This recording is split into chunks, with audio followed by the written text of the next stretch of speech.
Coincidentemente, na semana que eu fui pra Singapura, saiu uma pesquisa sobre o salário das pessoas mais pobres, né? E era tipo assim, $4.500 ao mês.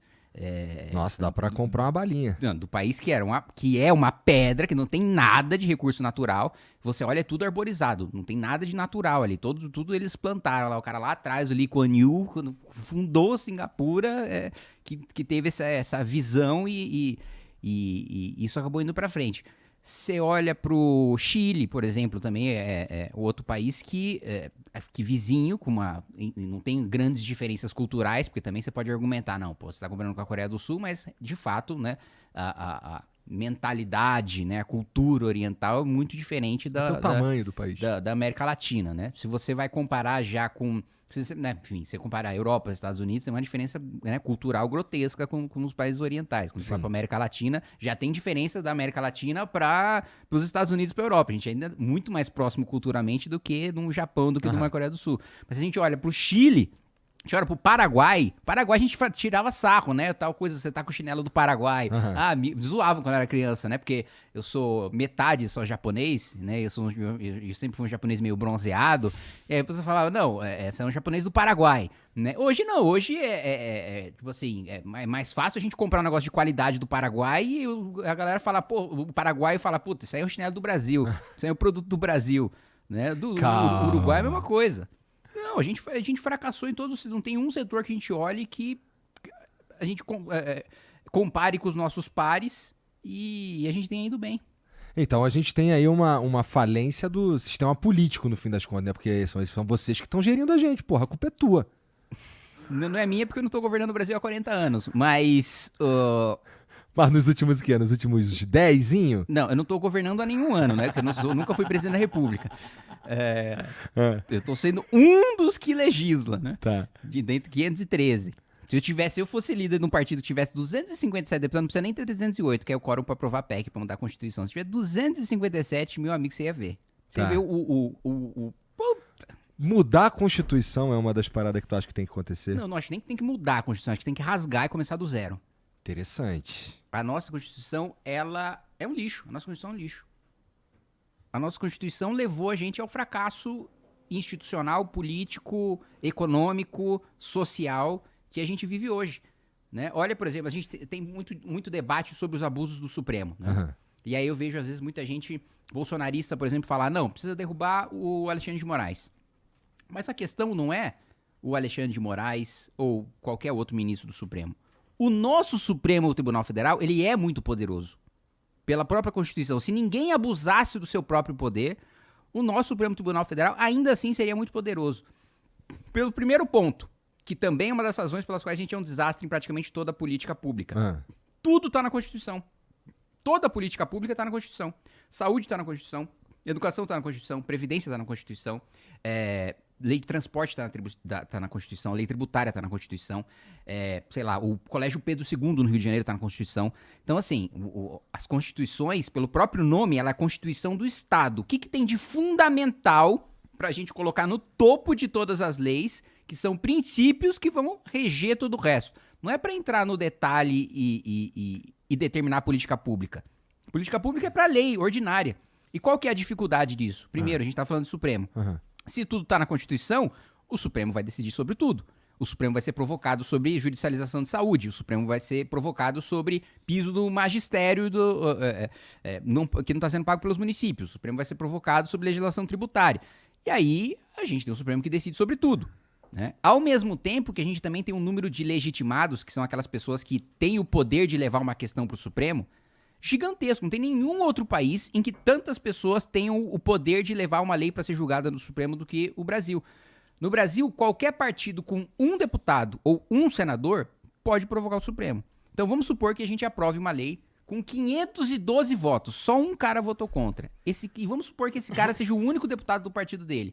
Esse cara provoca o Supremo e derruba a lei que 512 aprovaram. Isso não existe no mundo desenvolvido, né? Mas, entidade de classe de âmbito nacional... Sindicato provoca o Supremo, então entra com ação de inconstitucionalidade. Qualquer associação de atuação nacional provoca o Supremo. Qualquer governador provoca o Supremo. Qualquer mesa de Assembleia Legislativa provoca o Supremo. Então, assim, uma das desculpas, né, que eu vejo ministros utilizarem mas a gente nunca toma iniciativa de nada. O Supremo não age de ofício. O Supremo não acorda e diz, olha, eu vou julgar tal lei. Eu vou julgar marco temporal, eu vou julgar aborto, eu vou julgar droga.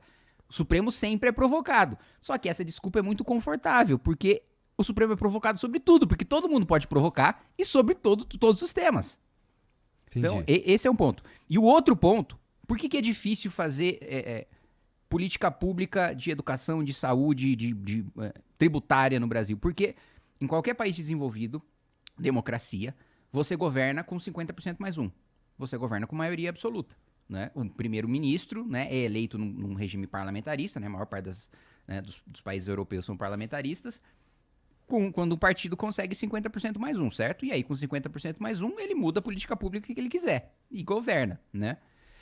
No Brasil, não. Como tudo está na Constituição, se você tem 257, você não governa. Você precisa ter mais de 308, que é o número de deputados necessários para você mudar a Constituição. E com uma margem de erro ainda, né? Você precisa ter uns 350, 400, que é para não ter susto. Todo governo muda a Constituição. Todo governo muda a Constituição. Eu tive em 2019 em missão no Japão, né? E primeiro teve uma coisa engraçada que eu estava no meu primeiro mandato, né? 2019. E aí o pessoal da missão falou, tem uma comitiva jovem aí e tal, né? Vocês do Brasil, então vamos levar vocês também para a primeira conversa que vocês vão ter vão ser com políticos jovens do Japão, né? E aí eu conversando lá com um deputado japonês e ele falando, é difícil aqui pra mim, né? Porque esse aqui é o meu primeiro mandato e eu sou muito novo, né? Então as pessoas não me levam a sério. É difícil eu ter credibilidade aqui dentro pra levar os meus projetos pra frente. E eu perguntei, mas quantos anos você tem? Ele, 45. E você? Aí eu, 23. E ele falou, que 23? Você não nem disputa a eleição. Pra ter a diferença de que, né, lá as pessoas, no Japão, as pessoas veem as pessoas mais velhas com muito mais respeito, com muito mais deferência, né, do que, não só no Brasil, mas nos países ocidentais, acho que por mais que uns respeitem mais, né, não chega no patamar de lá. Mas por que eu falei do Japão? Porque um diálogo que eu tive, que foi até com o Taro Aso, quando eu fui, ele era ministro das Finanças e ele já foi primeiro-ministro do Japão. Esse mais velho, né? E ele é mais velho. E ele sempre faz questão de... receber comitivas brasileiras, porque ele passou um período aqui no Brasil. Um cara muito influente lá no partido, né? Foi primeiro-ministro, né? Aí, uma coisa curiosa também, né? Quando eu cheguei lá, tal, tem um costume, né? No Japão de... Principalmente, né, entre autoridades, né, na diplomacia, na primeira vez que você encontra uma pessoa, quando você conhece uma pessoa, você dá um presente pra ela, né? E aí, o Taro Aso falou, olha, o nosso sistema de inteligência faz o levantamento de todo mundo, como qualquer país, né? Eu pensei, no Brasil, sistema de inteligência. Aí, o sistema de inteligência levanta todo mundo que vem conversar, né, e tal, aqui. E aí, levantou sobre você, né, Kim? E aí, eu descobri que você gosta de anime. Então, tá aqui, o meu presente é um álbum ele deu um álbum de figurinhas de One Piece, de Dragon Ball, nerdão. Muito bom, fiquei muito feliz. E depois, a action figure mais legal que eu tenho foi dada por um vice-ministro do Japão, que é o Odawara, que é uma action figure do Luffy em cima de um... Meu Deus, esqueci a caixa de... Não é caixa de tesouro, é... Baú? Baú, isso, um baú do tesouro e ele com o haki do armamento no braço, assim. Coisa de nerd, não sei nem que porra é um hack do armamento, mas tá bom. Foda-se. Enfim, desculpa, né, se você é uma pessoa de baixa cultura e não sabe o que é um hack do armamento. One Piece eu tô meio por fora mesmo. Mas por que eu falei tudo isso? Porque uma das conversas que eu tive com o Taro Aso foi, então quantas vezes, ele perguntou, né, pra mim, quantas vezes vocês mudaram a Constituição de vocês? Eu falei, mano, nem sei, ministro. Porra, tantas vezes que eu nem sei. Ele, como assim tantas vezes você nem sabe? Todo ano... muda a Constituição. Todo ano muda a Constituição, todo ano muda a Constituição. Eu perguntei, e aí vocês, quantas vezes vocês mudaram? Ele, nenhuma. Então, assim, é claro que é um extremo, né? Mas a regra é você ter a Constituição, você vê a Constituição americana.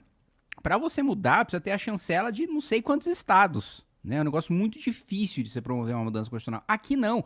Para governar, você precisa mudar a Constituição. Isso faz o país ser ingovernável.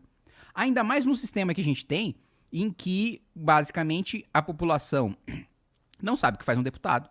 E por não saber o que faz um deputado, mais de 300 deputados são do que a gente chama de centrão. O que é centrão? É o cara que se elege sem ideia, sem projeto nenhum, sem ideologia nenhuma. Ele se elege entregando obra no seu reduto eleitoral. Então ele entrega uma creche, um hospital, asfalta uma rua, e aí o eleitor olha e fala, bom, ele está trabalhando, ele está entregando obras, esse é o trabalho de um deputado. Só que não é o trabalho de um deputado entregar obras, esse é o trabalho de prefeito, governador, secretário, ministro, presidente da república. É o trabalho de executivo, não é trabalho de legislativo. O legislativo precisa ter proposta, precisa fiscalizar o governo, ele precisa ter uma postura que não é de executar o orçamento, como a gente tem aqui no Brasil. E aí o que acontece? O Bolsonaro ganha a eleição. Aí ele ganha a eleição e ele tem 100 deputados na Câmara. E ele precisa de 350 de 400 para governar.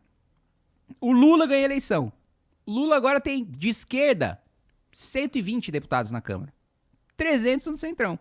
Então o cara vota no Lula e vota num cara que vai achacar o Lula na Câmara. O cara vota no Bolsonaro e vota no cara que vai achacar o Bolsonaro na Câmara. Então o nosso modelo, ele nunca vai funcionar.